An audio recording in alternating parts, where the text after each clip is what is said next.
everyone. Thank you very much for coming to this panel discussion on museums after #METOO. I'm Naomi Polonsky, one of the 12 students of the Masters in Curating here at the Courtauld Institute of Art. Each year, the students on this course are asked to organise 2 debates on topical themes relating to the museum world. A couple of months ago, we hosted a debate on ivory in the art world to coincide with the UK government's proposed ban on the trade of ivory objects. Those of you who are there will probably agree that it produced a fascinating discussion. Tonight we will hear our panellists discuss another hot topic. What does the METOO movement mean for the art world? There are several times that this question has hit the headlines in recent months. In December 2017, a member of the public, Mia Merrill, called for the Metropolitan Museum of Art in New York to remove from display Balthus's 1938 painting, Thérèse Dreaming. Merrill described the work, which shows a 12-year-old girl with her leg hitched and underwear visible, as, and I quote, undeniably romanticizing the sexualization of a child. Her petition gained over 10,000 signatures in under a week. However, the museum decided not to take the painting off display, stating that visual art is one of the most significant means we have for reflecting on both the past and the present. A couple of months later, Manchester Art Gallery, of which we have a representative here tonight, welcome Claire, became embroiled in its own controversy. The artist Sonia Boyce performed a takeover of the museum, and as part of her intervention in the permanent collection, she temporarily removed John William Waterhouse's 1896 painting, Hylas and the Nymphs, which depicts a group of naked nymphs seducing the youthful Hylas. The removal of the painting became the subject of dozens of opinion pieces which debated whether or not it was an act of censorship. These controversies raise important questions about the role of museums in shaping the way in which we view art. Curation is often defined as the selection and interpretation of works of art. Both of these are undeniably subjective acts. In choosing to display one work of art, we're implicitly choosing not to display others. And by interpreting a work of art in a certain way, we impose onto it our own worldview. Where is the line then between curating and censoring? Evidently, it's not clear-cut. Both Waterhouse and Balthus lived in a very different time to our own. This raises the question of how we deal with artworks that perhaps jar with our modern sensibilities. We seem often to have different standards for dead and living artists. In the last year, Tate Modern has staged exhibitions on the 20th century artists Pablo Picasso and Amedeo Modigliani, who both have questionable sexual histories. On the other hand, the National Gallery of Art in Washington recently cancelled exhibitions on the contemporary artists Chuck Close and Thomas Romer after allegations of sexual harassment were levelled against them. Should we indeed make allowances for artists who lived in a different time? Fundamentally, this debate goes back to the age-old question of how far we should interpret an artist's work through the lens of his or her biography. Arguably, in the 21st century, the age of identity politics, we lean more towards biographical readings of artworks. But does this do a disservice to the works? This very question was posed by the exhibition Eric Gill, The Body, at the Ditchley Museum of Art and Craft last year. A recent biography of Gill revealed that the artist had had incestuous relationships with his sisters and sexually abused 2 of his daughters. Curated by Nathaniel Hepburn, who is here tonight, the Ditchling's exhibition interrogated, and I quote, whether knowledge of Gill's disturbing biography affects our enjoyment and appreciation of his depiction of the human figure. Though these questions are particularly interesting for us as student curators, they also concern anyone who has ever visited a museum or gallery or enjoyed a work of art. In some ways, I think we've actually mistitled this debate. We're not yet living in a time after METOO, we're very much in the midst of it. And I think and hope that discussions like these will shape how we view these issues in the future. And now I'll briefly introduce to you our fantastic speakers. The panel will be moderated by Dr. Jo Aplin, who is lecturer here at the Courtauld Institute of Art. Her research focuses on questions surrounding feminism, sexuality, and subjectivity. In 2016, Jo was visiting scholar at the University of Cambridge's Centre for Gender Studies. She has written widely on modern contemporary art, including in her most recent book about the American artist Lee Lozano, who infamously dropped out of the art world and embarked upon a lifelong boycott of other women in 1971. Titled Ni Lozano Not Working, it was published this year by Yale University Press. Next to her is Claire Ganaway, who is curator of contemporary art at Manchester Art Gallery. She was involved, as I mentioned, in Sonia Boyce's artistic intervention in the gallery earlier this year, which included the removal of Waterhouse's Hylas and the Nymphs. Since then, she has encouraged discussions about the way in which we display and interpret artworks. Next to her is Rhiannon Lucy Coslett, who is a Guardian columnist, author and editor. In 2012, she co-founded the online feminist blog The Vigenda, which was subsequently published in book form. Her debut novel, The Tyranny of Lost Things, will be published this month. In February of this year, she wrote an article in response to the Manchester Art Gallery controversy entitled "Art is all about nuance, let's not lose it in an alarmist censorship debate." Next to her is Rachel Cook, who is a critic and journalist at The Observer. She is the author of Brilliant Career, 10 Extraordinary Women of the 50s, and is currently writing a series of essays called The Odd Woman for Radio 3. She has written extensively on the link between artists' work and their biographies in articles such as Eric Gill, Can We Separate the Artist from the Abuser? And The Idea of Ethical Art is Nonsense. We have to separate art from life. And finally, we have Nathaniel Hepburn, who is currently director of the Charleston Trust, the Sussex home of the Bloomsbury Group. He has curated exhibitions at the Freud Museum and Canterbury Cathedral, among others, and is author of Barbara Hepworth, The Hospital Drawings. In his previous role as director of Ditchling, he curated Eric Gill, The Body, which directly addressed the artist's abuse of his daughters. Now, please join me in welcoming our fantastic speakers.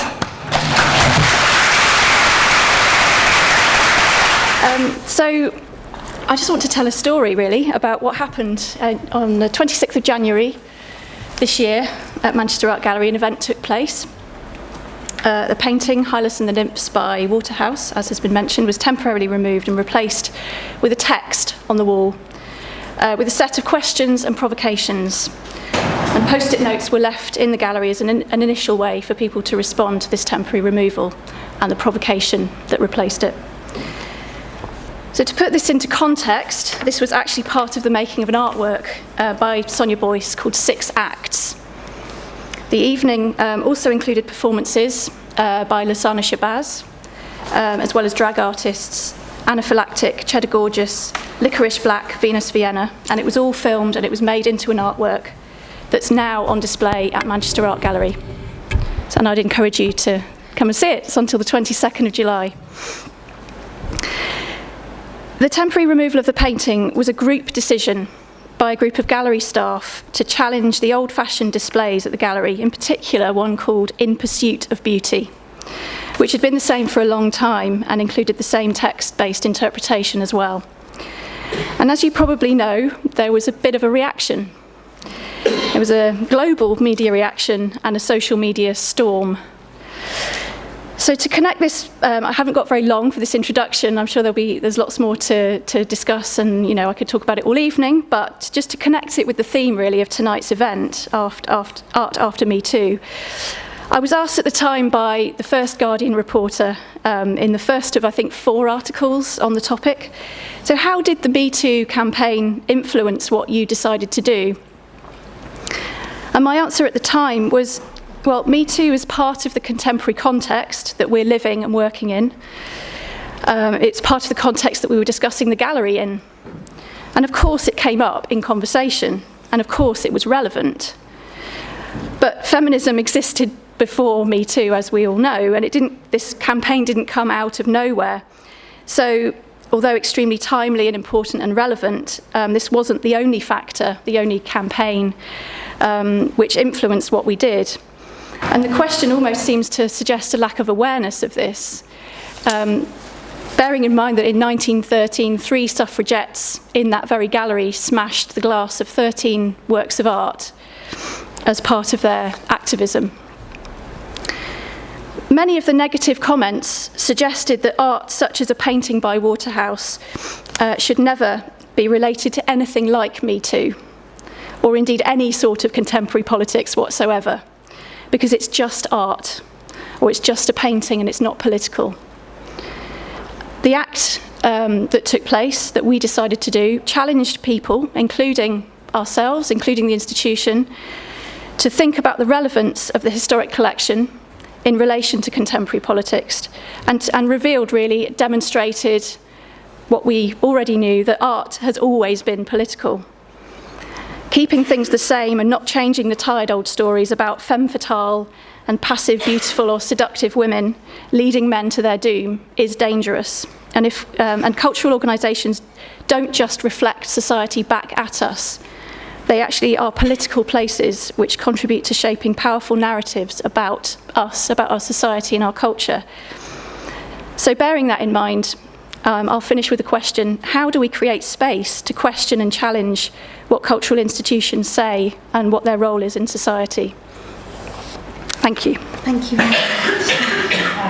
Okay, so we're just going to carry straight on through and have each of our panellists make their contributions. So, Rhiannon, would you be happy to speak now? Sure. Hi, everyone. After what Claire said, I think it is Claire, isn't it? Yes. Yeah, good review. You know, I think there was a massive hoo-ha over this, which I quite enjoyed witnessing, actually, because I think it's always quite fun to shake the system up a bit, and I think it's healthy to challenge the status quo. I think, you know, a lot of you are studying art history, and I don't think there'd be much of a point to it if you weren't challenging the status quo in some way or another. You know, it was framed as a sort of censorship thing when actually, you know, as has been said today, it was part of a takeover where artists who are visiting the gallery are encouraged to engage with the art in the gallery. And I think, you know, that's a really good initiative for galleries to be doing. I think it raises, you know, topics of conversation like this did, although, you know, the backlash was obviously enormous. I think, as what Claire said, what we have to remember is that it wasn't necessarily raising something that was new. I mean, Ways of Seeing talked about the male gaze decades ago. This wasn't a new idea. You know, female objectification and how it operates in Western art history is something that critics have been talking about for decades and decades. But what has differed is the cultural context around that. And I think what we're seeing is a new generation of young people who are questioning the culture that's around them, and they're a lot more radical than their predecessors. And I think that was kind of reflected in a lot of the coverage about the censorship row. I think, you know, you've got a system where you have cultural gatekeepers who I think are finding it. I think there is a generational aspect to it. They don't like to be challenged in that way by young people who are saying, well, we're not actually sure about this cultural output, or we have questions about this cultural output. And so the backlash is always kind of quite angry, I think, and quite kind of defensive and protective. You know, a lot of it was framed as kind of these new Puritans who are uncomfortable with depictions of naked bodies and they're uncomfortable with sex. And I think that kind of missed the point, really. It's not about nudity, it's about power and it's about privilege. And it's about people questioning these cultural gatekeepers. And, you know, as a feminist, I found it very interesting how many old men kind of stood up and defended their right to be able to look at pubescent young girls' bodies without being challenged. And I'm not saying that we should be taking these artworks down, I'm not saying that we should be censoring them, but the idea that we should not challenge or question these power dynamics that go on, I think is, you know, even more dangerous than the idea that we've got these mad Nazi censors who are going to start burning paintings, which I don't think is what it was at all. You know, I think, as has been raised, we all react differently to artworks depending on our personal experience. And I think the idea that the kind of depoliticized male gaze is the default gaze when looking at a painting like that is wrong. I mean, the Guardian's art critic described the Hylas and the Nymphs, you know, the nymphs in the painting as mildly erotic, and that was his kind of judgment. That was a subjective judgment about the picture.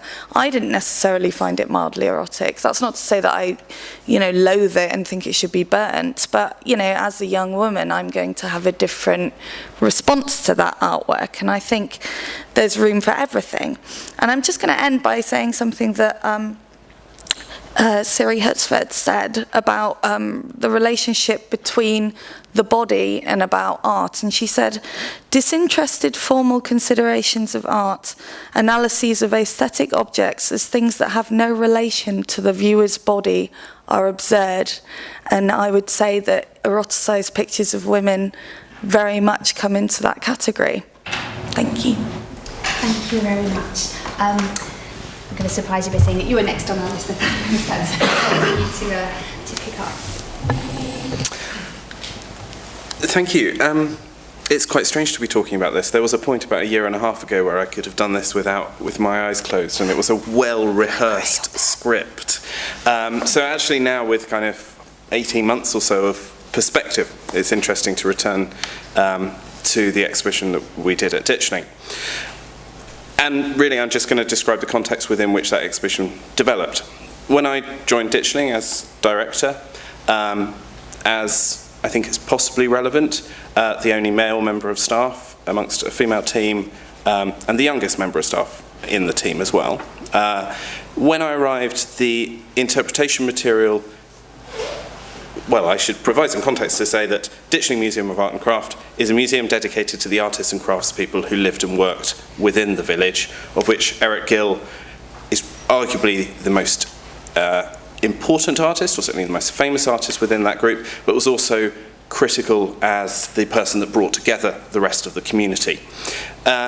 When I joined, the first text panel within the exhibition talked about Gill, and at the end it said that he was a controversial figure. And I felt uncomfortable with describing sexual abuse of children as controversial. So we removed that text panel and started a process of thinking about how we might reinterpret Gill. And then in the storeroom with our curator, she showed me an object within our collection, so an object with which we had a responsibility, and that was an envelope addressed to Eric Gill from 1925-26, I think, and on the back of the envelope he lists his daughter's measurements, body measurements. And then in the third column, he lists his own body measurements, including his penis size, erect and flaccid.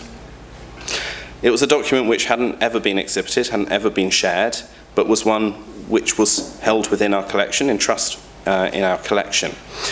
And it became important to start sharing the fact that we had that object somehow, and to think about whether there should ever be objects held within a museum collection that could not be displayed or should not be displayed. And we started thinking about whether it would be possible to do an exhibition about Eric Gill in the way that my predecessors at the museum and in many other museums had done, without explicitly mentioning Gill's sexual behaviour.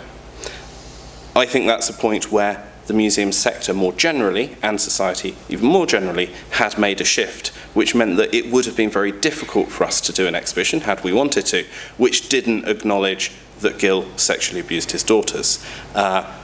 I think that might be possible were it not for the fact that many of his works represent the nude female figure, including also representations of his daughters nude around the time that he was sexually abusing them.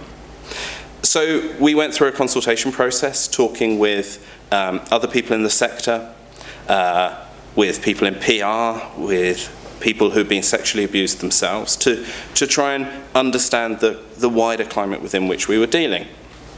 We had a workshop day, which Rachel was present at, our trusted journalist to be there all the way through the process, with the hope that she wouldn't absolutely slaughter us in the process, which she didn't, although she wasn't uncritical, I think we'll probably find out. And That's through my job to be critical. Absolutely, you're a critic. I'm not a publicist. No, absolutely. Through the consultation, it became very clear to me that what we weren't ever going to do was answer the question of whether the biography and the artwork should be separated. But what we decided to do through the exhibition was to pose that question, and to pose that question in a way that our audiences could be involved. We were very clear that we were existing within some parameters. One, we had artworks in our collection that we weren't going to be destroying, we weren't going to be taking off display. And the other side was that we weren't going to, or that we were going to acknowledge and label what Gill did openly and honestly. And within that framework, we put together an exhibition, and that was an exhibition which I don't think in any way sought to solve the problem, but it sought to bring the audiences in to discussing the problem, and that was all that we wanted to do. So that's the exhibition, and I think, on reflection, it was part of a wider movement within the museum sector, not just about METOO, but actually a wider move culturally, but particularly in museums, around tackling hidden histories, around ensuring representation within displays, within interpretation, which, to bring it down to a nugget, seems to me around essentially museums taking a more honest approach to the stories that they hold, and a more respectful approach to the audience about sharing stories, sharing choices of stories, sharing choices of interpretation in what we do. Thank you very much. Thank you. Okay, and so our final panelist, who's going to offer their thoughts and data. Now, so far everyone's spoken about these two specific cases. I think it's probably my job to just make a few more general points, and also I think these three people broadly agree, and I in some ways agree, but I also disagree with them profoundly. Before I make my points, there are two things that, I don't want to personalise this, but there are two things that I want to tell you about me. They're contradictory things, and I think it's important that I say them because this is very complex territory that we're on. The first thing is that in 1990, when I was about the age that many of you are here, I was the person who brought in the code on sexual harassment at my university college. That was the first time that college... Sorry, that was the first time that college had a code on sexual harassment. And I believe passionately that we needed one, and it happened because of me and a very small group of women at that college. However, I would not exist if it weren't for sexual harassment.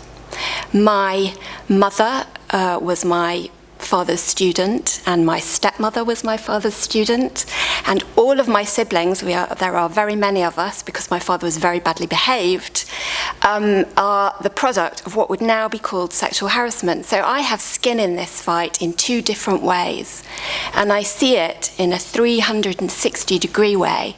I think this is a very, very difficult area, and it's not straightforward. The points that I want to make are actually quite simple. The first is, and I have to disagree profoundly about censorship, we live in a moment of huge censorship. This week in Hungary, Viktor Borgan has banned a production of Billy Elliot because he doesn't approve of the fact that he sees it as promoting gayness. Now, I'm guessing that all of you think that is a terrible idea. I certainly do. I think Hungary is a de facto fascist state. But my point is that there isn't really good censorship and bad censorship. There's only censorship. Where censorship comes from, whether from left or right, it takes you to the same place. Now, I think in this moment that we're in, and we are still in it, we don't know where it's taking us. I think there are fantastic liberal forces at work which are going to make the lives of women better, and I think that's fantastic. But I think there are very conservative forces at work, and sometimes the one can mask the other. And sometimes they work together. You will remember, some of you, that late last year, the Royal Court Theatre, which was once the most radical space in London, came close to taking off a production of Rita Sue and Bob 2 because of the allegations made against its co-director, Max Stafford Clark. The play is written by a woman, it was co-directed by a woman, and it's about the lives of women, the kind of women that are very rarely present on London stages. The idea that that play would be taken off, well, it outraged me. And there's lots of censorship happening. It may not be the case that people are going to go into Manchester Art Gallery and burn the Pre-Raphaelites. But we know, Nathaniel knows this from the day of his workshop, that galleries are increasingly risk-averse. The police are giving galleries advice about how much it's going to cost them for their gallery to be protected. I've got a whole list of examples of things being closed down, which I got from Index on Censorship. Index on Censorship is doing very important work at the moment, which is being funded by Arts Council England, to try and bolster the confidence of certain gallerists. And what's fascinating about that is that I went to one of those workshops, which was supposed to put, iron in the souls of curators. And what's really, really interesting is that it became apparent to me that those curators were in the business of self-censorship. How can they resist censorship when they are already instinctively censoring themselves? Self-censorship is incredibly sly and insidious. If you work in a newspaper, as I do, you know it's something you really have to guard against in the age of social media, because it can be terrifying to say something like the kinds of things I'm saying now and take all the shit that comes your way. And that's another reason why this is a dangerous moment. My second point is, okay, let's change the canon, but let's augment it. Let's not reduce it. Let's make new work, but let's not take things out. We've got 1,000 historical examples, the most obvious of which is Hitler and degenerate art, taking things out. Let's not do that, because, what I regard as dubious may not be what you regard as dubious. Next point, let's not look at the past through the prism of the present. It's stupid, it's really dumb to do that. It's also patronising. We always set ourselves up as being superior to the past. I know this because I wrote a book about the lives of women in the 1950s, an expressly feminist book. But, actually there were some things about the lives of those women that worked a lot better for them than now. It's always a mistake to go into this thinking we're better, we're more evolved, we're more liberal, we're kinder, we understand about these things. That is not always, it may be the case more often than not, but it's not always the case. Next point, I want us to always pay attention to the idea of female agency that very often gets lost in all of this. Somebody mentioned Balthus at the beginning of this. Now, we know that one woman in America dislikes the picture Thérèse dreaming. She thinks it's, fetishizing a young woman. The thing is, I'm a feminist woman, and I look at that painting. I went to a huge, rough, Northern Comprehensive School in Sheffield. I remember what I felt like when I was 13. And I think that painting captures some of that, however uncomfortable it may be for you to hear that. I was a very randy 13-year-old. I had desires that I couldn't quite express. I spent a lot of time dreaming and hanging around and being in that kind of weird, hazy teenage state where you're neither properly awake nor asleep. And I think that he caught some of that in that painting, and I think that's why it's a really powerful painting. And it does unsettle you. I think that's what art should do. My last point, and I think this is the most important one of all, and it kind of brings us back to where we began, where I told you about my dad, who I loved very much. I want to say to all of you, and you know this already, human beings are very complicated. Relationships are messy. Desire is frequently ungovernable. Art is supposed to speak to that disorder. It's not supposed to sweep it under the carpet. Fine, throw work out. To use this incredibly sinister word that I've seen on social media, cancel artists. But I always come back to the same question. Who chooses the artists with morals so impeccable that they can replace those that we want to lose now? You move the bar, and you move the bar, and you move the bar. You know, if I told you I'm married, if I told you that I was having an affair, would that make you think less of me or more of me? You know, there's always a line, and we can push it and push it and push it, but in the end, nobody is pure, no one is good. We have all of us done things that we are ashamed of. And hopefully the artist, and I believe this on a sort of profound, almost religious level, I hope that the artist puts the best of themselves into the work. You think about Philip Larkin. A few years ago, there was a big, controversy. The biography was published of Philip Larkin, and we found out that he was a racist, and he had, concurrent girlfriends. Although my point about that is the women all knew about each other, so that's their business, not ours, really. And there was a fuss, and people said we won't teach Larkin anymore, and then people calmed down, and what we realised is that those poems are some of the most profoundly beautiful poems we have in the language.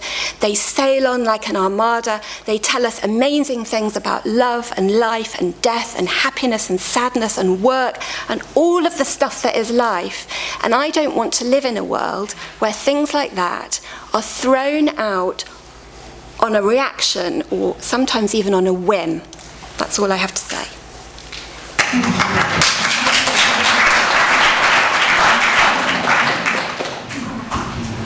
I can just, there. Thank you all very much.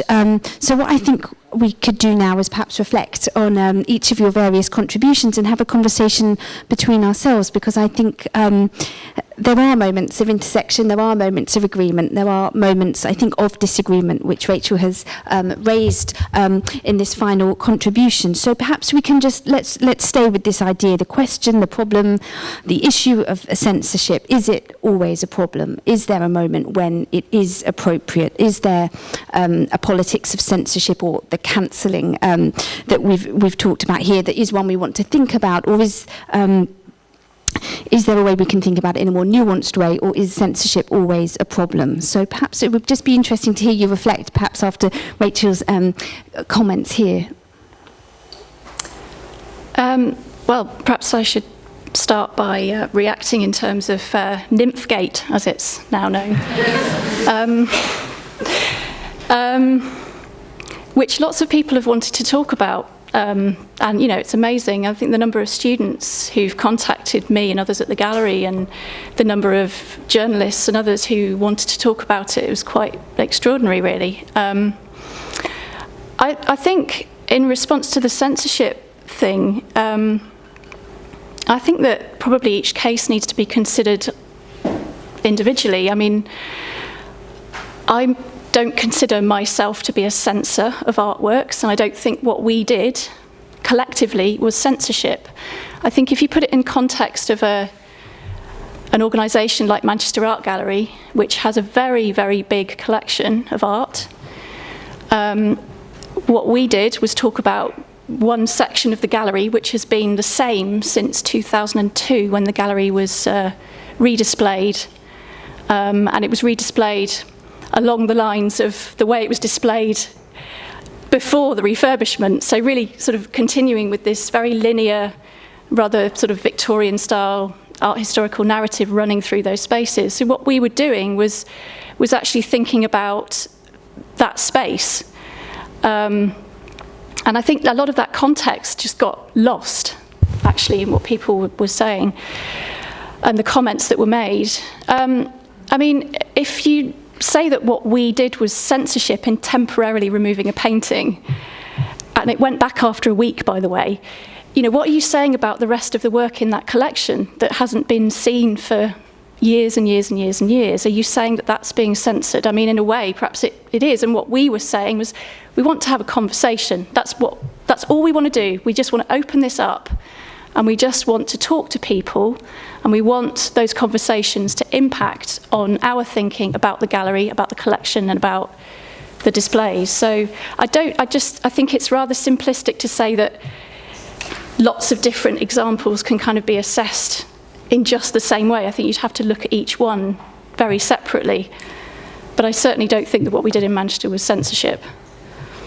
Well, I can think of, if what you're asking is it ever necessary to censor, I can think of a good example. How Nathaniel and I met, or certainly why Nathaniel asked me to be involved in his project, was because I'd written about Graham Ovenden, who was convicted of sexual assault, 6 charges of indecency with a child and 1 count of indecent assault.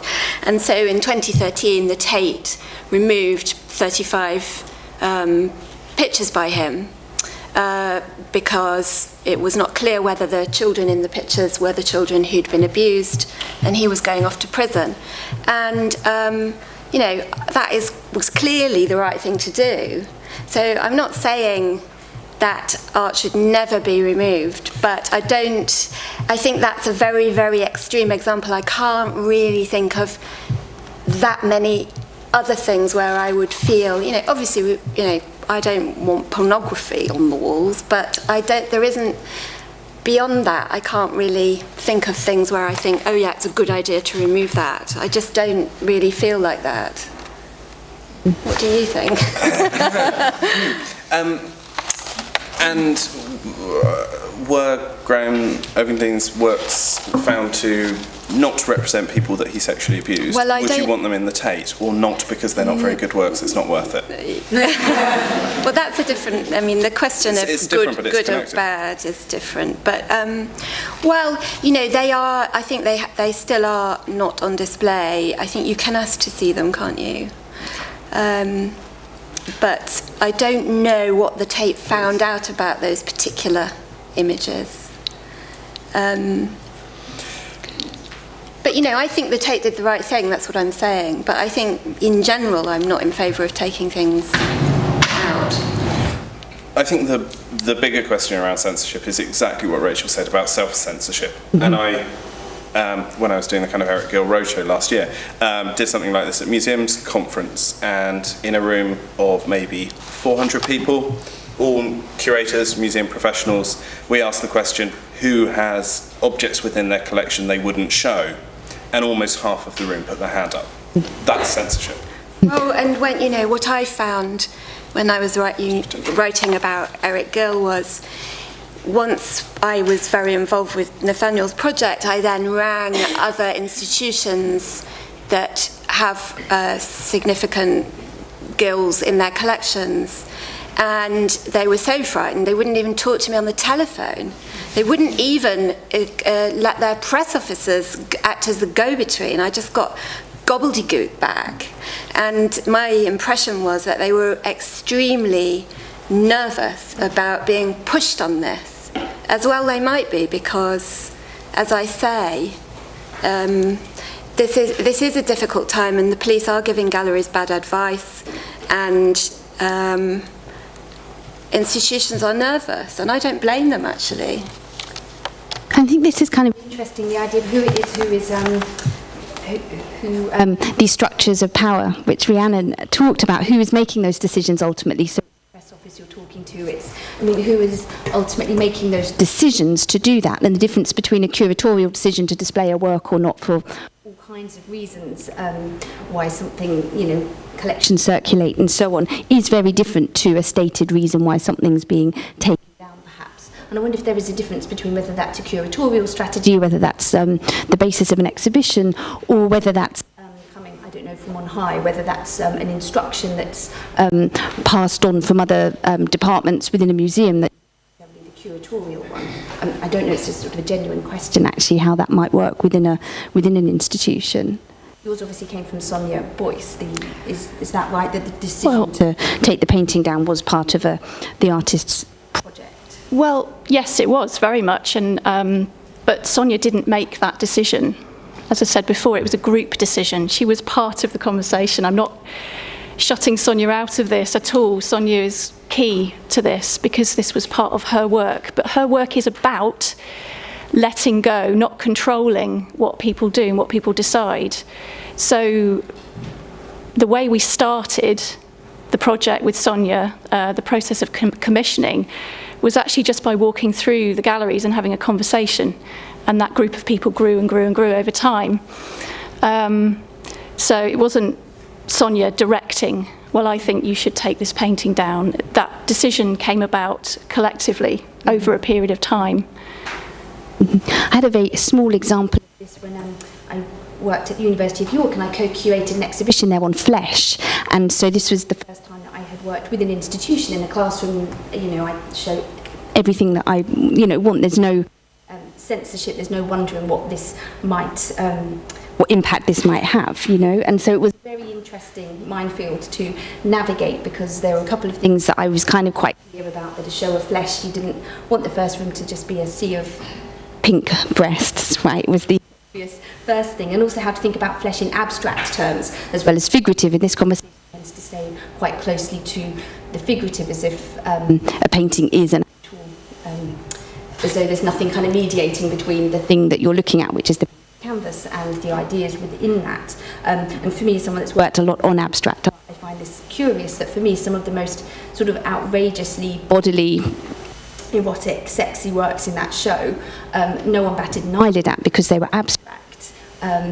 Whereas and it was in conversations with the sort of education department, and so just having a conversation about the school groups and how we were going to address different constituencies, but it always focused on those kind of the figurative, which then became described as the explicit. And so I was just kind of interested in there were different kinds of there were different ways in which works might have an effect on an audience that aren't necessarily obvious, and I think that something like the Balthus or an abstract work flagged that up quite clearly. And I think that the work, which has its own nuances, that can get flattened a little potentially when a painting of mythical nymphs is reduced to young teenage girls when it's not.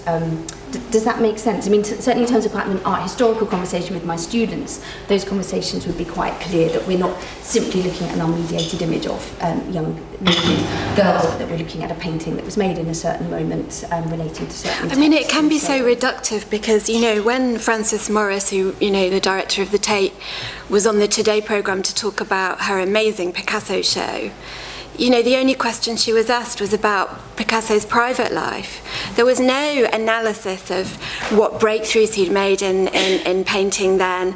There was no discussion of what this work does, how it makes you feel, why it's good, why it's bad, any of that. It was just, well, wasn't he a terrible shagger? And I just find that really babyish and sad, actually. And I sort of feel like that's a way in which we're slightly going backwards rather than forwards. It would have been fine if that question had been part of a discussion about the work. But I think to make that the first thing is just really reductive and a bit boring. But do you see that actually the temporary removal of the painting has actually opened up a lot more about that painting? I've got no problem with, I'm talking about Picasso. I haven't mentioned your gallery. I mean, apart from, I was responding about the thing about, paintings, but I've got no problem with what you did in Manchester, and that's why I didn't mention it. Okay. The painting's back. So, if it wasn't back, I would have a problem, but it's there. So I don't have a problem with that, but this is part of a wider thing that is happening, and it's... But we do actually want to redisplay those galleries. I mean, we will make changes to those galleries because they are very out of date in terms of the stories that they tell. They are very old-fashioned. I'm not just talking about the images on the paintings. I'm talking about the story, the context. Well, that's great. I mean, that's great. Yeah. I don't have a problem with that. I'm just... But I think to call, I suppose... I mean, how depressed would you be if you were invited onto the biggest radio show in Britain, and you've spent years working on a show, and you get a question, wasn't he a dirty old sod? It's just so, I don't know, just makes me feel low. But is it important to know that information? Well, it may be, but equally it may not be. It's hard for me, this, because, I didn't do an art degree, I did an English degree, but I did it at a time when Terry Eagleton was in his pomp, and it was, writing about biography was verboten. And I appreciate that was a very extreme period in literary theory, but, I don't think that art and life always, need to be seen together. I wouldn't want my work and my life to be, I wouldn't want something I wrote just in The Observer for someone to say, well, she's not allowed to say that because she's up to this, and, I saw her taking coke, or, I just don't think that that's, right always. I think the biography can really enrich your understanding of an artist. So, I've just been working on something about Wilfred Owen, the poet, and obviously Wilfred Owen, the question of his queerness is really fascinating, and it really enriches your readings of some of the most beautiful of his poems if you know that he was gay, because, he was lightly in love with some of his men and all of that, and it does enrich them. But it can equally have the opposite effect. And I think in the case of the Picasso show, that was the case. A lot of the coverage of it was just a bit one note, and I find that sad. Rhiannon, can I ask you a question? You might want to comment on something we've been discussing here, but I was really taken by your discussion about this being potentially a generational issue. And you talked about the cultural gatekeepers and so on. It's just really fascinating if you could say a bit more about that. Yeah, I think we're slightly at cross purposes here. I think, the Hylas and the Nymphs removal, which was a kind of temporary provocation as part of an artwork by another artist, is a very different thing to someone going into the Met and saying, I don't like this, I want to get rid of it permanently. In a sense, what Sonia Boyce was doing was an artwork in itself, and I think that's important to kind of reiterate, because, conflating it with the censorship debate isn't helpful, I don't think, particularly. But yes, I do think there is certainly a kind of generational aspect to this whole censorship row, in the sense that it's students kicking off about stuff that they don't like, which students have always done. Universities have always been places where people challenge ideas, and I think we all probably have different levels of how comfortable we are with that. I'm a lot closer to having been at university myself, so perhaps, these suggestions that we kind of decolonise the Cambridge English curriculum are sort of less offensive to me than they might be to certain other critics or journalists, I don't know. Not that I'm suggesting that we should remove. I think what Rachel said about augmenting is generally a very good suggestion. I also think, as you said, museums' collections are huge. We should rotate them. We don't want the same boring shit on the walls all the time. It's good to get stuff out of storage. It's good to see other paintings that haven't been looked at for years and years and years. And I think it's important that museums keep having conversations like that, where they say, oh, we haven't changed this room for nearly 20 years. Let's put something new in. If you go up to the Manchester Art Gallery, I don't know if any of you've been recently, but my dad went, and he was sending me pictures. And what they have done is they've changed the writing in that room. So you've got little plaques that say a feminist revision, which kind of talk about some of the critical arguments around the artworks. And I think that's really helpful. That's not just helpful for students of art, like you are and like I was. I think it's also helpful for members of the general public who I think like a bit of controversy. It's quite interesting to them to read, oh, some people like this, some people hate this, some people want it gone, some people, I think it's all part of how we all engage differently with art. But in terms of the censorship thing, I think one of the things that I have found slightly disturbing is how both with Sonia Boyce and the young woman at Cambridge who challenged these establishment, sort of pillars of the establishment in a way that I think is fairly typical of artists and students, they've always done that, was the way that they were smacked down, which was, racist and misogynistic, and they were subject to kind of personal attack. And I think if we're going to have a debate about censorship and about art, we all need to be civil to one another, and we need to you know, have a conversation that's not personal and it's not prejudiced. And I think I would have been interested to see what the reaction would have been had it been a male artist who'd said, I don't like this painting, let's take it away for a week. I think it would have been different. And I think this really highlighted that. Well, I think this question of nuance and the way in which the debates are conducted is really fascinating, because when it happens in the sort of the radio soundbite or in very short tweets or in kind of this kind of very fast-flowing streams of information where it's coming from all over the place, that can flatten too. So someone getting grumpy in the Daily Mail gets squashed in with one retired professor who might have waded in, but it sort of ignores the kind of all the faculty in the English department who would have been either, yes, of course, this is an interesting idea, or we're already kind of doing that anyway. You know, so I think in a way that nuance gets, just at the moment where it becomes a public conversation, seems to me sometimes, you know, once it comes to our attention is the moment where it gets kind of, it becomes flatter. Well, totally, because it was portrayed as just being this one young woman of colour and not actually a whole load of Cambridge faculty who were interested in having that discussion with her.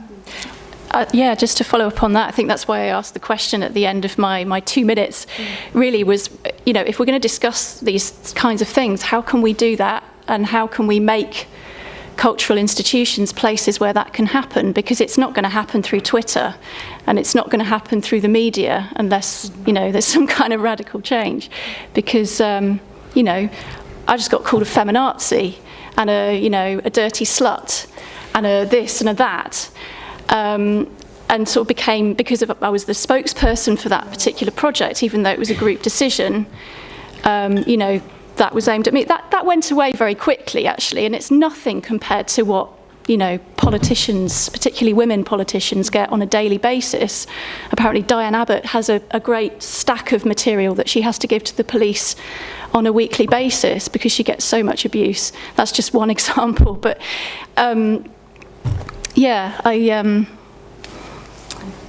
yeah. Well, I think that this and your question or provocation, how do we create a space to challenge what that space might be? This is a good moment to open to the audience. So we just, we have a hand. I was ready for the awkward silence. We've already a hand. Do I need? Sorry, it looks like we're just going to wait for the microphone so we can record. I just wanted to make Sorry, it was this young lady. Okay. Who's the gatekeeper? I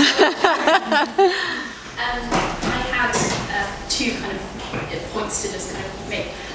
One was about, you mentioned Picasso and the Picasso show. One was just the question of fame. If somebody is kind of a giant in their field, as Picasso was, whether that kind of affects the way we see kind of misdemeanors or acts which they have done kind of differently, if we kind of lessen that at all. And the other was, you mentioned paintings being removed from the Tate because they might show victims of sexual abuse. They're photographs, actually, aren't they? The ones that we're talking about. Prints, yeah. Well, like, kind of how that's different from the Eric Gill paintings or drawings was just too interesting.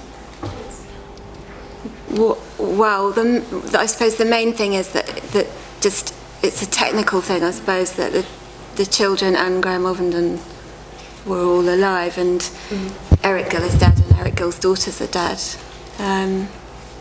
But I think it's quite important. I mean, Nathaniel can talk about this more than me, but it's quite important to bear in mind what Eric Gill's daughters said and felt about him, and to allow them their agency. And Nathaniel commissioned a really interesting project by Cathy Pilkington, who's the Professor of Sculpture at the Royal Academy, where she focused, you know, entirely on Petra, who was Eric Gill's daughter, who had a very happy life and loved her father. And well, you should talk about that, really. But it's interesting, you know, that none of the people are alive to answer your original question. I'd prefer to answer the question about different mediums and how that affects the viewers. Oh, well, go ahead. But I'll do the daughters as well, although do it's what more you complicated. I think one of the things that we were interested in the exhibition is how different media does change our view. So is a drawing from life more disturbing than a woodcut, than a sculpture, or not? And each viewer has a position on that. I think photography is another part of that spectrum. And there's a really interesting example with the Tate exhibition called Pop Life from about 6-ish years ago. When Brooke Shields was... Yeah, it was a Richard Prince photograph of Brooke Shields, aged 11, I think, entirely nude, that was pulled down by the police, or was pulled down by the Tate under threat of the police, under the threat of the police putting Nick Sirota in jail. So I think the question of media is really important. To answer Rachel's point around the daughters, none of Gil's children, the 2 daughters who were abused particularly, ever spoke negatively around Gil. And they were a very close family. I think it's very difficult for us to fully penetrate that now, at this point. But I know that subsequent generations of Gil's families have as broad a spectrum of views around it as any other room, from those who felt abhorrent about their grandfather and great-grandfather, through to those who thought it was really rather ridiculous that we were paying any attention to his biography and we should just look at his art. And that's a spectrum that, you know, is mirrored across most groups of society in some respects. I mean, I think one of the things that this is a hard thing to say, but I'm going to say it. Some of the most beautiful pictures in Nathaniel's show were the daughters drawn from life, and I mean, extraordinarily beautiful, sort of numinous, and you know, it's a hard thing. You know, I mean, that's all I'm saying, and that was something that you wanted to look at, wasn't it? Sorry to hog the light with Gil for a second, but it was the bit of the conversation that I don't think anyone wanted to address, really, was essentially, had Gil not sexually abused his daughters, would he have made as good art? And if we accept his art, and if we want his art, then do we accept that abuse happened? And that's the kind of where you get to if you go down a certain route. And the consensus of the exhibition and the response to the exhibition was, we wanted to keep his art. And then that therefore puts the daughters' lives and the abuse they suffered secondary to the art. And that's a very difficult and uncomfortable and complicated end point to that conversation. I can say that because I've been out of the job for a year. I probably wouldn't have said that with dictionary. Let's move, because I can see lots of hands have been going up. There was another question just in front there, and then we'll... I just wanted to make a couple of points to, I hope, clarify the censorship discussion. There's a difference, it seems to me, this is the first point, between the state or a public institution saying, you can't look at this work or read this book. That's clearly censorship. But a small private gallery saying we're not going to show this doesn't seem to be censorship any more than one would say that the New Statesman not taking articles by right-wing politicians is censorship. The other point is this, that it depends, the decision not to show a picture might be censorship if it's taken on the grounds that the work is offensive or will make some people uncomfortable. That seems to me to be censorship. On the other hand, if you decide not to show a particular work because you haven't got space for everything, you have to keep lots of works in your basement, or you're going to concentrate for a few months on Baroque paintings or 20th century art, then it presumably isn't censorship to say we're not going to show Waterhouse for those few months. But if you don't show Waterhouse, and you're a public gallery, and you take it down because you think that a lot of people find this work offensive, that does seem to me to be honest censorship. Thank Thank you. Okay, well that's very helpful. I think when we've got some comments that are contributing, we'll just kind of keep moving around, if that's okay, just so we can get everyone's voices. Mr. Do you want to do that? Because I can see we're going like this and we'll keep pointing at the wrong people. I'll leave it to you to... Hi, I don't know if this is working or not. It's not, I'll just speak up. This is a question for the two museum professionals. How have your experiences influenced future acquisitions that you might make? Well, we'll be acquiring 6 Acts by Sonia Boyce, which is a 6-screen film work and shows the performers that I mentioned earlier and the act of the temporary removal of the painting. So I suppose that's one immediate result of that. Yeah, I mean, we need to look at greater representation of women, but not just, look at identity politics in its kind of old-fashioned sense, but if we're thinking about a more intersectional approach, we should be looking at greater representation within our collection more generally as well. So, yeah, I would hope that this will lead to more conversation. I mean, the conversation was going on anyway. But yeah, I mean, it's hard to address such an historic imbalance, of course, because there's years and years and years of collecting of predominantly men work by male artists. So yeah, I mean, it's an ongoing conversation, I would say, but. Both organisations, Ditchling and Charleston, have particular acquisition kind of parameters that mean that my answer might not be quite as broad as otherwise it would. But as I was leaving Ditchling, after doing that exhibition, we were just in the process of potentially acquiring a gill sculpture, which would have been close to £1 million. So it certainly wouldn't have put us off acquiring Gill's work. It was central to our museum and central to our museum story. More broadly, I am increasingly or still as committed to saying that we shouldn't self-censor our collections for fear of offence.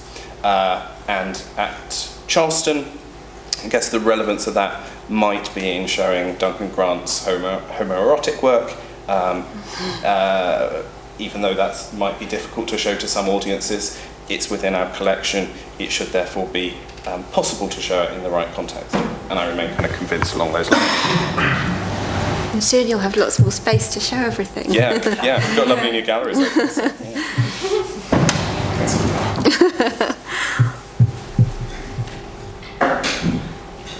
Hello? Yeah, that was talking. Thanks very much for the discussion. I just want to take a step back from the art and think about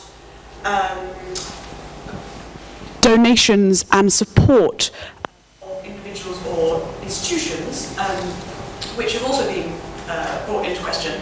For example, with this idea of can good people do dubious things, or can dubious people do good things, or whatever. Thinking about Anthony Duffy artist rooms, obviously the allegations against him, and also this Sackler money which has been generated by pharmaceuticals and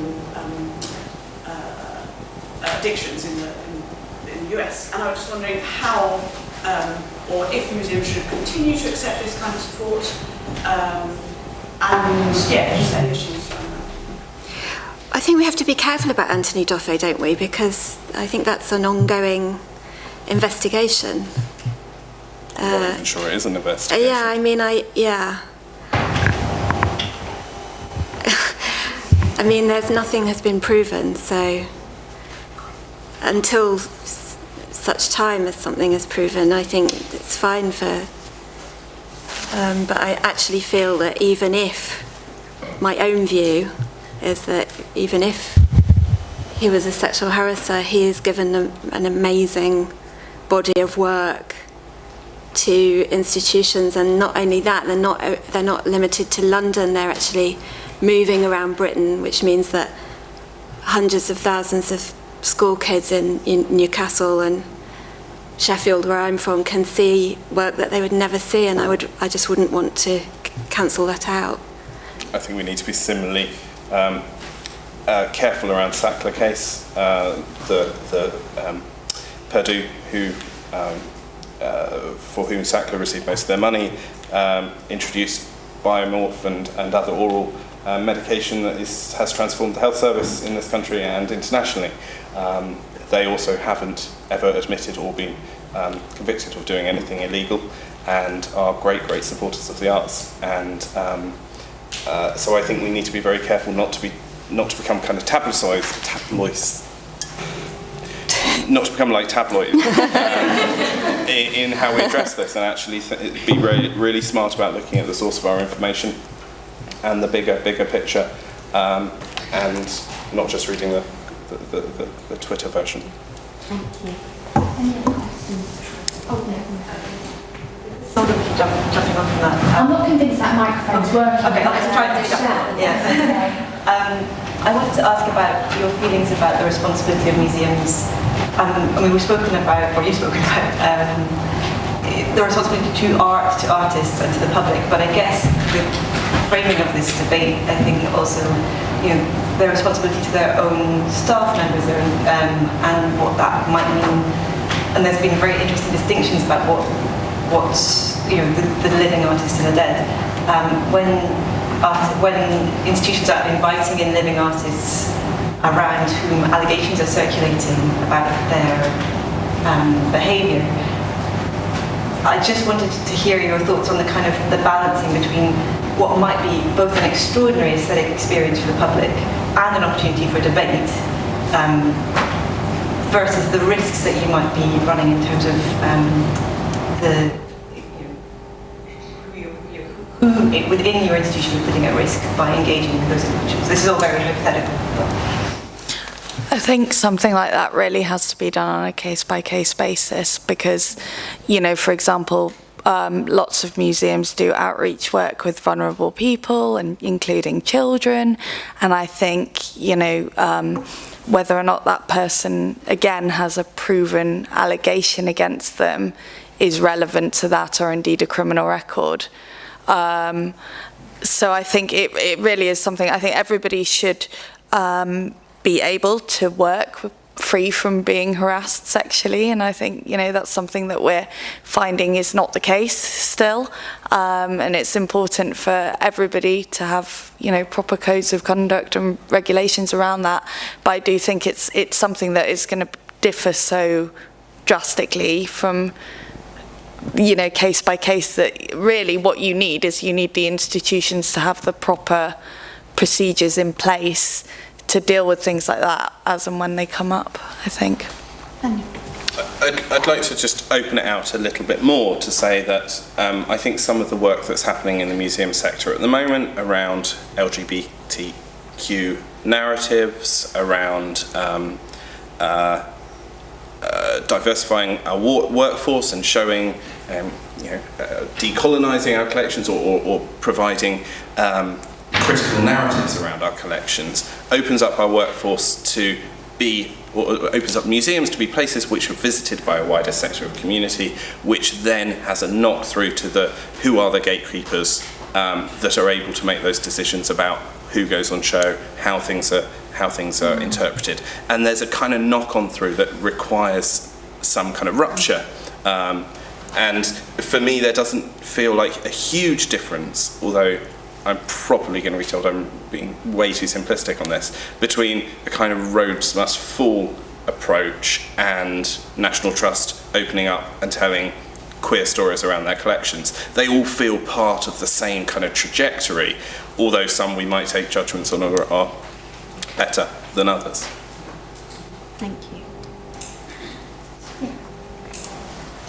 If you want all topics to be addressed and you don't want anything to be censored, which I agree with, do you think that maybe some topics like that, those of sexual abuse, should be taken on solely by survivors of sexual abuse, rather than, do you think some of the feelings of discomfort towards these shows that, like those that you put on, are maybe based on the fact that they're not put on by people who have experienced that.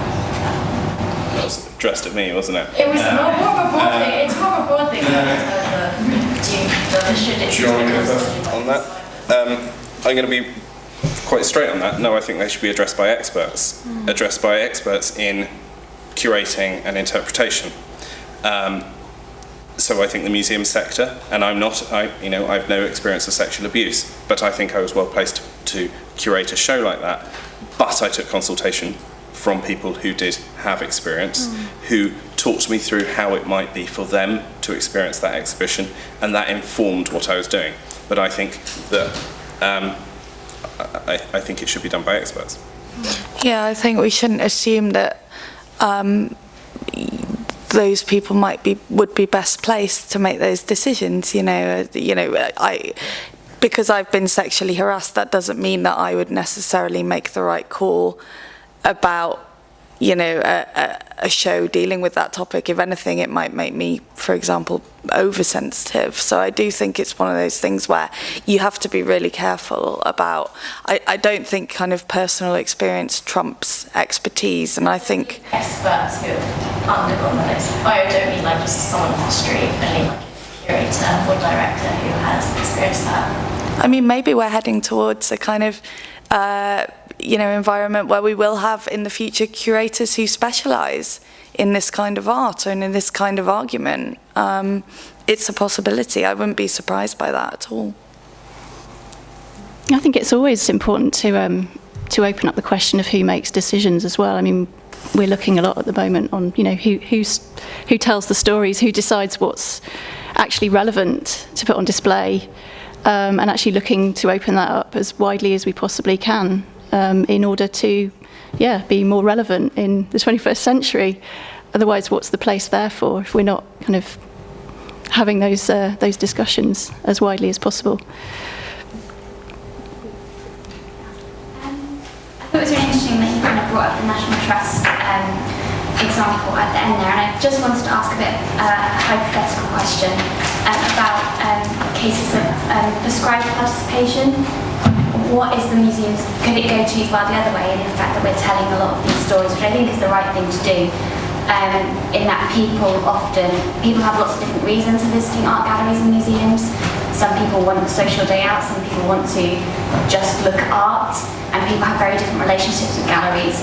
How do institutions balance that in their displays where they both appeal to people who want to critically engage with art and people who just want to be in that environment? So is it a question about how didactic a museum might be in framing? How far can you take that argument? I know a lot of museums do things on social media to kind of supplement that, but in a gallery space, realistically, how far do you think we can take those discussions without losing the museum as it was before we started having those conversations? Does that make sense? I suppose it depends if you think that version of the museum is neutral, and whether that's just the thing that exists, and then you change that thing. That thing exists because people have made decisions to make it that way. That is a very political thing. The gallery spaces that we were looking at were the products of decisions that were made a long time ago. So I think it's a little bit dangerous maybe to see something as a default and that you then react to that. I mean, I think that a gallery with lots of different spaces and rooms can be all sorts of things to lots of different people, but I think I wouldn't want to kind of, as I say, see a default and then a kind of way of challenging that. I think we've got to kind of look at it slightly differently. Do you want to come in on that? Just to add to this, so on the nature of disclaimers as you enter a gallery space, in a lot of exhibitions you'll have, these are not necessarily the views of the museum. By nature of curating, they aren't the views of the museum. They have been constructed to be a certain way. So would you therefore argue that the disclaimer in different exhibitions is that actually still a good thing, or should they be removed?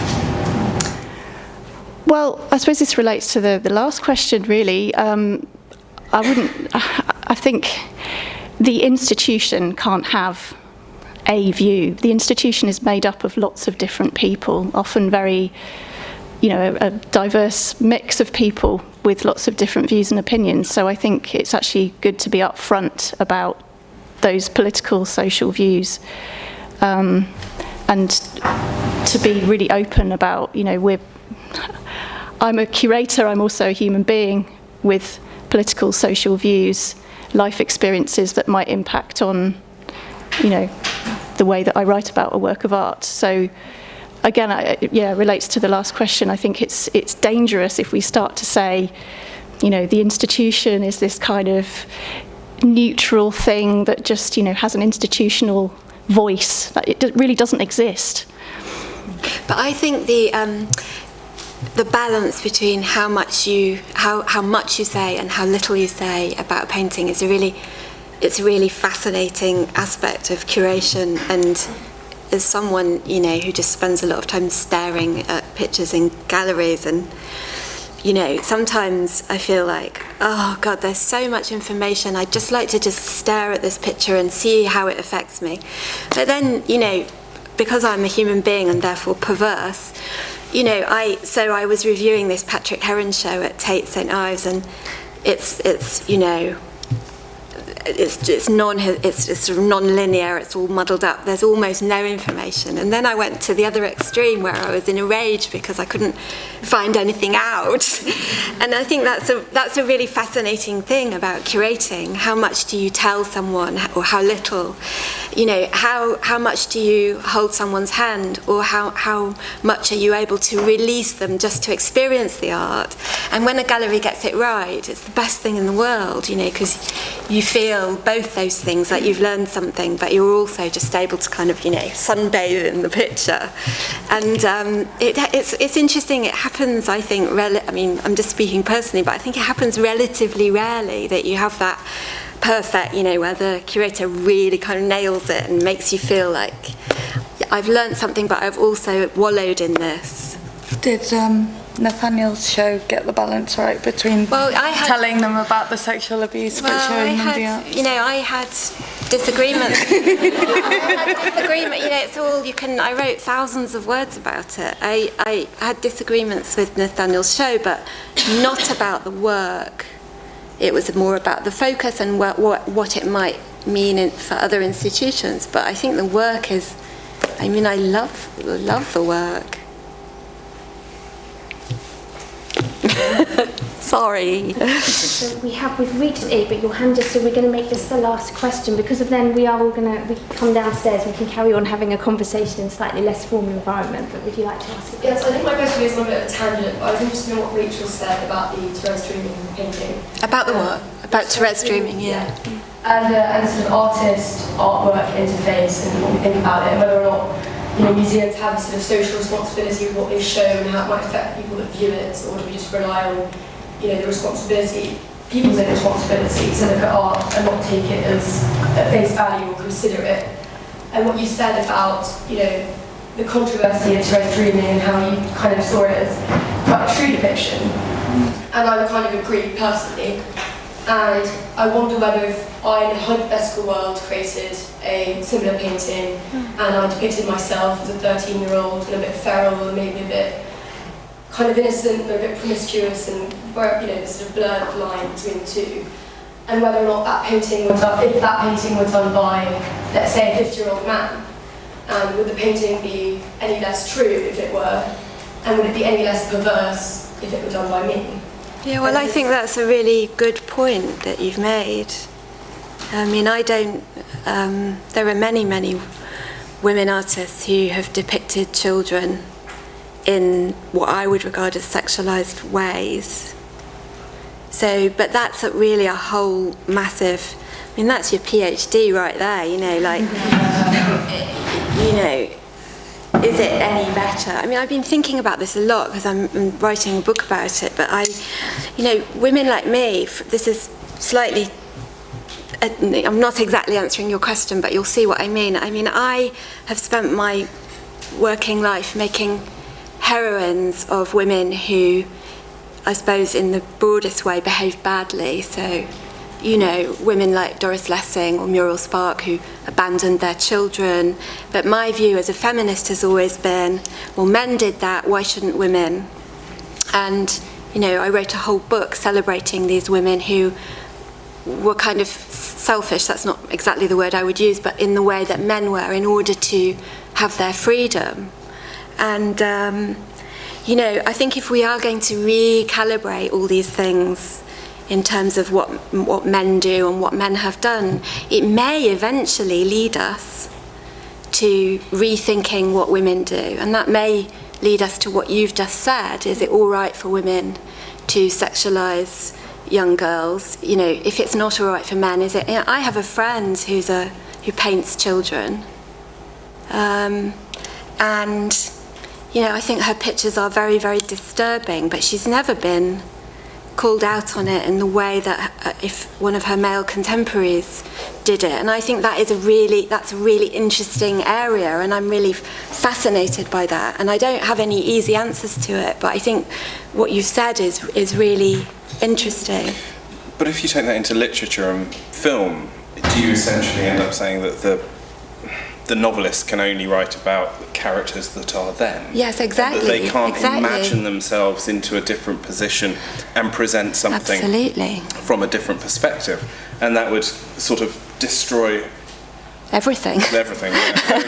Thank you for that. My question is more, you know, do museums have this sort of, and I don't know much about this, but they have this sort of responsibility, you know, is there a sort of troublesome line to kind of tread when you're depicting 13-year-old girls, let's say, in a certain way to the wider public, and regardless of whether or not women see themselves like that, you know, do you have to worry about, or should we just not consider the fact that one weirdo might walk into a museum and say, oh look, that's what all 13-year-old girls are like, and is that something that has to be thought of? And it's very hypothetical. But well, I don't run a museum, so I can't really answer that, but I think museums have a responsibility to interpret works and look after their audiences. But museums should be also allowing artworks to do what they need to do. And if artworks are designed to shock, to upset, to horrify, then the museum is entirely failing if it puts in place so many barriers to that totally destroys or decides to take the work off show.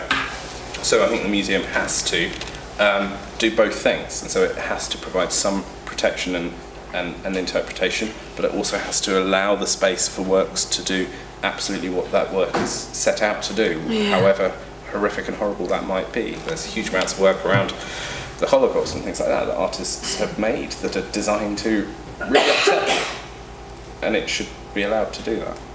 Have you had many masturbators at the Manchester Art Gallery? Yeah, plenty.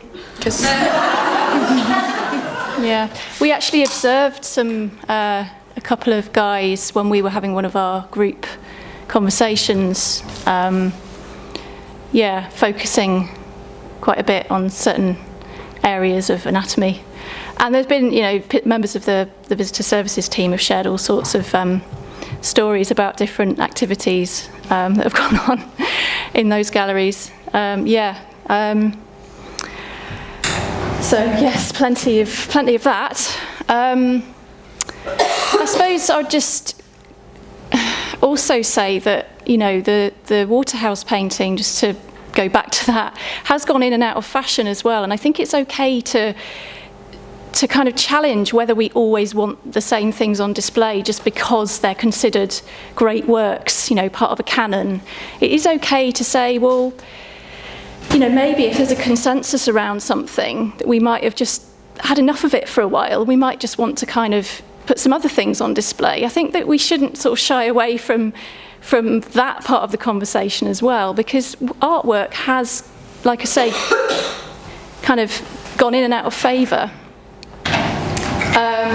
So, I mean, we thought collectively, actually, we really have had enough of this combination of works and the stories that it tells, and I suppose that, you know, relates to the theme of this evening as well, maybe, in terms of the general conversations that sometimes need to happen around difficult stories, and whether those works in some way, especially if they're interpreted in a particular way, kind of prop up narratives around sexuality or gender or race or whatever, that might just not be the views of the time. And those conversations need to be had too. Isn't that a little bit worrying? I mean, if you've got a museum with a big Victorian art collection, to say, well, you don't really like Victorian art anymore. That's not the point I'm making. I would have thought the responsibility to actually let us now know what Victorian artists and society were thinking. Yeah, that wasn't actually the point I was making. I was saying that, we're not... Talking only about boring old stories that the paintings were telling.